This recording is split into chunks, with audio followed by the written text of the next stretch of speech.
5:37 on New this morning. Arizona Attorney General Kris Mayes announcing she's filing another lawsuit, this one against several federal agencies for those mass layoffs targeting recently hired or promoted federal workers. In fact, she is joining 19 other attorneys general in doing so from states like California, Nevada, Colorado, and Michigan.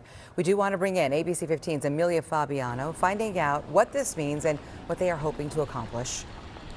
Hey, good morning, Kaylee and Nick. So this coalition of 20 attorneys general that you just mentioned, including Kris Mayes here in Arizona, they're filing this lawsuit against certain federal agencies because they're claiming that these mass firings that we've seen are going to cause irreparable damage financially and burden-wise to states in particular, and potentially ruin that relationship and really burden that relationship between the state and federal level. So Mayes releasing a statement overnight saying in part, quote, "These mass firings aren't about performance. They're about politics and ideology.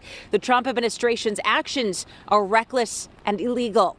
She goes on to say how she's heard from veterans, teachers, community leaders in our state who are deeply worried. They fear these firings will disrupt families and critical services here in Arizona. Now, CNN reports at least 100,000 federal workers have been laid off or issued immediate termination notices in recent weeks.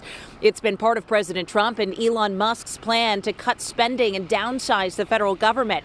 Many of those federal agencies claimed in their termination letters probationary employees were fired for unsatisfactory performance or conduct. The lawsuit filed Thursday, though, claims since these firings were part of an attempted downsize, the Trump administration was required to follow federal laws and regulations that govern what are called large-scale reductions in force. At a state attorney's general event this week that ABC 15 was there for, rolling our cameras, Mayes and 3 others heard from dozens of people who say their lives have been upended by these cuts.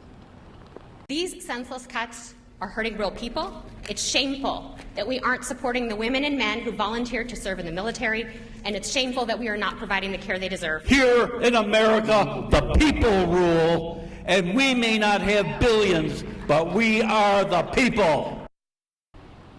And this isn't the only lawsuit that's been filed. AG Mayes and other attorneys general across the country have filed several against the Trump administration so far in regards to things like funding freezes, delegation of power to Elon Musk in particular, and other executive actions. The lawsuits that we have filed aren't about resisting change. They are about ensuring that change happens the right way. Chaos is not efficient. Slashing jobs, gutting essential services, and leaving communities scrambling to pick up the pieces is not efficiency, it is destruction. So with this latest lawsuit, Arizona and these 19 other states are asking the courts to rule that these mass firings are illegal, for one, to reinstate those employees who may have been wrongfully terminated, and to stop similar firings from happening now and in the near future. So, of course, ABC 15 will be following this very closely. We know how many people this impacts here in Arizona and across our country, and we'll let you know what happens as it moves through the courts. Reporting live from the Capitol, Amelia Fabiano, ABC 15, Arizona. And Amelia, we've heard our Attorney General say she's simply there to do what's right for the people of Arizona. And we do appreciate that live report.